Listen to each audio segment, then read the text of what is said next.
정부가 치솟는 휘발유값 부담을 덜어주기 위해서 유류세를 20% 낮춥니다.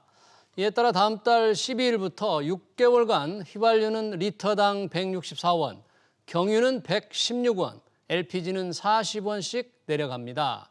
국제 원유값이 공급 부족 우려로 크게 올랐기 때문인데요. 에너지 가격 전망해보고 우리의 대응 체제도 짚어보겠습니다.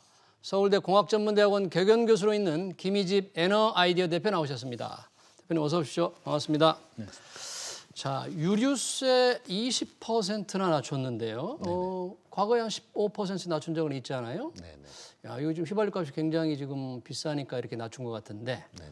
지금 이 원유 가격, 휘발유 값 추세를 보면 이 정도 낮추면 어떻게 좀 피부로 좀 체감할 수 있을까요? 어떻게 느끼세요? 네. 상당히 좋은 결정이라고 생각합니다. 지금 너무 급격히 유가가 올랐고 또 유가뿐만 아니라 가스 가격, 다른 그 에너지 가격들이 많이 올랐는데요. 네. 이렇게 급격히 오를 때는 사실 충격이 있을 수 있기 때문에 이러한 정부의 정책은 아주 바람직하다고 생각이 됩니다. 아마 11월 중순 되면은 휘발유의 경우는 한 150원, 160원대 인하 효과가 있을 거라고 생각이 되는데요. 예. 네, 그것은 이제 특히 서민 경제, 우리 자영업자들한테 많은 도움이 될 것으로 기대합니다. 네, 이번에 이제 휘발유값 이렇게 했고 또 할당 관세를 적용한 게 있죠. 네, LNG 네. 할당 관세를 2% 그래서 낮추는데 네. 그 부분은 사실 피부에 많이 와닿기는 좀 어렵습니다. 실제 가격 효과는 1% 내지는 1% 미만이 될 수 있기 때문에 네. 그 부분은 뭐 조금 효과는 적지만 하지만 그래도 전력 요금에도 영향을 미치고 그래서 전반적으로는 도움이 되기 때문에 또 바람직한 방향이라고 생각합니다. 네, 사실 뭐 이제 여행하다 보면 요즘 기름값이 너무 오르니까 뭐 서울만 보면 평균이 리터당 지금 1,800원을 넘어섰더라고요. 그러니까 부담이 굉장히 컸을 텐데 뭐 유가가 워낙에 빠르게 올랐기 때문인데 이런 유가 국제 원유가 상승세 이게 얼마나 계속될 것으로 예상을 하고 계세요? 네. 안타깝게도 뭐 상당히 좀 지속될 것 같습니다. 뭐 여러 가지 요인이 있는데요. 예.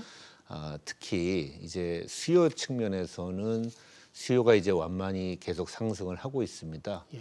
우리나라의 경우는 코로나 이전의 수요를 완전히 회복한 상태입니다.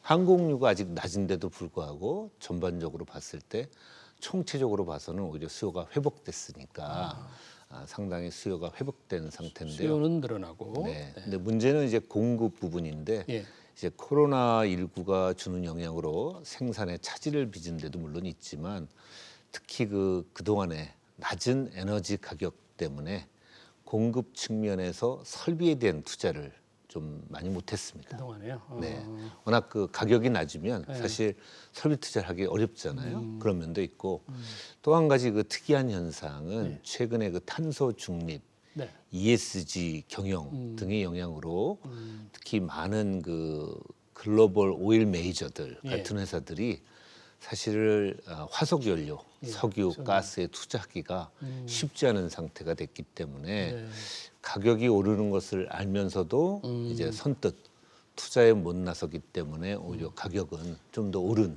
그런 면을 보여주고 있습니다. 그러니까 수요는 이제 코로나19 경제 회복으로 조금 늘어나고 공급은 그동안 투자를 좀 더 못해서 그렇죠. 따로 수요에 맞춰서 늘리질 못하기 때문에 오르는 건데 혹시 뭐 시장에서는 어느 정도 가격 전망이 이렇게 많습니까? 네. 벌써 뭐 이제 80불대 중반인데요. 올 겨울 내내 이것보다 떨어지기는 어렵다고 보고요. 떨어지기는 어렵다. 네, 오르면 올랐지 떨어지기는 어렵다고 보는데 80불 중반에서 이제 90불대까지, 90불 중반대까지 보는 부분이 대부분 많은 견해고요. 이제 급격한 어떤 변화가 있다면, 예를 들어서 뭐 지정학적인 변화도 있겠지만 또는 아주 극심한 이상 기후가 왔을 때는 일시적으로 100불도 갈 수 있다라고 보는 견해들도 상당히 있습니다.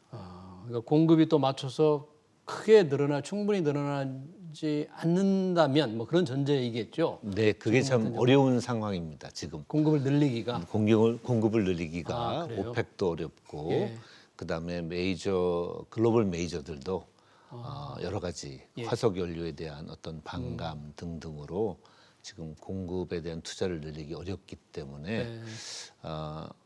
그 당분간은 유가 강세가 지속되지 않을까 이렇게 생각을 하고 있습니다. 방금 말씀을 해주셨는데 그 탄소 중립의 영향, 이게 여러 가지 이제 많은 영향을 주고 있는데 천연가스에도 지금 굉장히 큰 영향을 주고 있죠. 천연가스 네네. 값은 뭐 원유값보다 더 빠른 속도로 오른 것 같아요. 네, 더 많이 걱정이 되는 부분이 이 천연가스 부분이 되겠습니다. 한 1년 반 전만 해도 그 MMBTU라는 단위를 쓰는데 예. 한 3불 미만이었던 3달러 미만. 미만이었던 부분이 그러다가 이제 10월쯤 작년 10월쯤 7불 갔다가 올해 들어와서 최근에는 58불까지도 갔다가 이제 30불대 중반에 지금 머물러 있습니다. 예. 그러니까 뭐 작년 10월 대비만 해도 4배, 5배 오른 그런 상태입니다. 이렇게 높은 가스 가격은 사실 가스를 쓰는 여러 산업체에도 부담을 주고 우리 국민들에게도 부담이 되지만 또 한 가지 그 중요한 부분은 전력 원가를 급격히 상승시킵니다. 그게 무슨 뜻입니까? 우리나라의 그 발전으로 여러 가지 에너지를 쓰는데 석탄, 가스, 원자력, 재생에너지 이렇게 포트폴리오를 구성하고 있는데 가스가 차지하는 비중이 상당히 되거든요. 예. 근데 그 가스 가격이 올라가면 특히 가스는 그 전력 도매 요금의 마지막을 결정짓는 예. 그런 성격을 갖고 있기 때문에 전체적으로 전력 원가가 많이 상승되는 그런 효과를 가져옵니다. 그래서 좀 우려가 되는 부분들은 한국전력을 비롯해서 여러 발전 회사들 이런 회사들이 상당히 수익성에 어려움을 겪지 않을까 우려되고 이제 그러한 그 원가 상승 부분이 사실은 되도록이면 시장에 좀 빠르게 전가돼야 시장에서는 원활한 효율적인 진행이 되는데 바로 전기요금 인상으로 연결이 돼야 된다 그런 말씀이시죠? 가스 요금 인상, 가스 전기요금 가스 요금 인상. 인상. 그러니까 사실은 석유는 바로 되고 있는 상태거든요, 거의. 근데 이제 전기요금이나 가스요금은 그게 안 되기 때문에 그쪽에서 종사하고 있는 에너지 기업들이 어려움이 있고 그렇게 되면 결국 설비 투자를 더욱더 좀 하기 어려워지는 상태가 있기 때문에 상당히 우려가 되는 부분이 그 부분이 되고 있습니다. 그렇군요. 가격을 전기요금이나 천연가스요금을 원가가 오르는 만큼 바로 올리지 못하는 정부가 이렇게 좀 누르고 있는 그런 거지 그런 않습니까? 셈이죠. 네네, 그런 네. 회사들, 에너지 회사들은 이제 수익성이 좀 안 좋아지겠네요. 네. 그러면 우리나라는 이렇게 지금 공급 부족, 천연가스도 그렇고 좀 전반적인 에너지 공급 부족, 가격 상승 이런 데 좀 잘 견딜 수 있을 만큼 뭐 대응 체제가 좀 돼 있습니까? 우리나라는?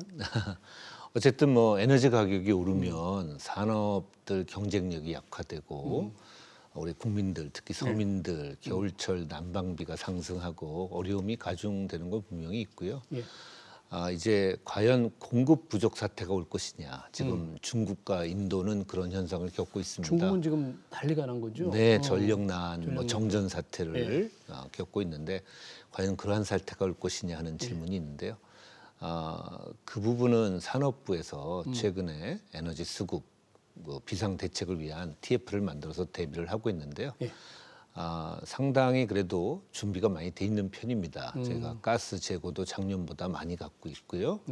여러 가지 대책들을 수립을 하고 있지만 하지만 지금 전 세계적으로 큰 이슈는 상당히 이상 기후가 많이 늘어났다는 점입니다. 이상 기후가. 네, 그래서 뭐 그 브라질 같은 데는 굉장히 추운 겨울을 보내고 있었고 또 중국도 상당히 여름이 또 만만치 않게 더웠고 그리고 올해 1월 혹시 기억나실지 모르겠지만 저희가 일주일간 1월 6일부터 굉장히 추울 때가 있었습니다. 눈도 많이 오고 이제 문제는 이 동북아 중국, 한국, 일본이 추우면 함께 춥습니다. 네. 함께 에너지 소비를 많이 늘려야 되기 때문에 에너지는 공급이 갑자기 늘릴 수 없는데 이렇게 수요가 갑자기 늘어나게 됐을 때 상당히 가격이 오르고 심지어는 만약에 올해는 작년 겨울은 우리가 일주일이었지만 2주 이상 가는 만약에 추운 한파가 온다면 아주 상황이 어려워질 수도 있다 하는 우려가 되고 있습니다. 그 동북아 이 국가, 일본, 중국 동시에 그런 일이 벌어지면 네, 수요는 저희가- 더 늘어나고 공급은 네네. 더 공급은 늘어나기 어렵고 네, 그런 그렇습니다. 대비를 좀 잘 해야 되겠네요. 네네네. 자, 그리고 지금 또 업계에서는 이 탄소중립위원회가 얼마 전에 발표했잖아요. 네네네. 온실가스 감축 목표, 네네네. 당초 예상보다 훨씬 많은 네네. 2018년에 비해서 2030년까지 40%를 줄인다고 네네. 하니까 맞습니다. 산업계 불만이 굉장히 크던데 네네. 에너지 전문가로서 네네네. 이 계획 어떻게 평가하시는지 네네. 그리고 좀 원전을 급격히 줄이면서 이런 게 가능할 건지 어떻게 네네네. 보십니까? 네. 탄소 중립에 대한 방향은 저희가 가야 될 방향이 맞고요. 어떻게든 저희가 노력을 해야 되는 부분인 건 분명히 맞습니다. 예. 왜냐하면 이제 전 세계적으로 탄소세라든가 탄소 조정 제도라든가 이런 제도들이 도입되게 돼 있기 때문에 네.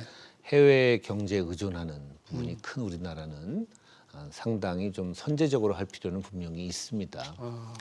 근데 이제 이번에 탄소중립위원회에서 만든 시나리오는 저는 아직은 선언에 가깝다고 보고요. 아직 그분들이 계속 더 작업을 하셔가지고 구체적인 계획을 좀 내놓으실 거라고 예상을 합니다. 어떻게 달성할지 그리고 그거에 따라서 드는 비용은 어떻게 되는지 거기에 생기는 여러 가지 기업들이나 국민들에게 오는 손실이나 불편함이 있는데 그 부분을 어떻게 지원을 해줄 수 있는지 이러한 부분들이 이제 잘 구체적으로 좀 더 설계가 돼서 나오길 기대하고 있습니다. 하지만 지금 상태로는 아주 급격한 목표거든요. 저희가 이제 2030년까지 9년 남았는데 네. 목표가 상당히 굉장히 어렵고 도전적인 목표인 것은 분명합니다.